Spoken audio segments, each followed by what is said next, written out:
Hi అండి, అందరికీ నమస్తే. మామిడికాయ పచ్చడి 4 మామిడికాయలను కడిగి తడి లేకుండా తుడుచుకొని చిన్న చిన్న ముక్కలుగా కోసుకోవాలి. కప్పుడు మామిడికాయ ముక్కలైనవండి. ఒక గిన్నెలో ఉప్పు, కారము, మెంతులు, ఆవాల పొడివి 2 స్పూన్లు, దంచి పెట్టుకున్న వెల్లుల్లి రెబ్బలు వేసుకొని కారంను కలుపుకోవాలి.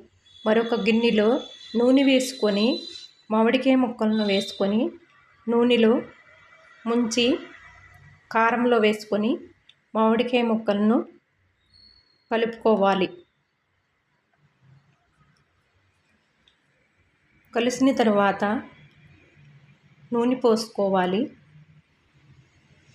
అందులో వెల్లుల్లి రెబ్బలు కూడా వేసుకొని కలుపుకోవాలండి. మామిడికాయ పచ్చడి. ఈ వీడియో నచ్చితే లైక్ చేయండి, షేర్ చేయండి,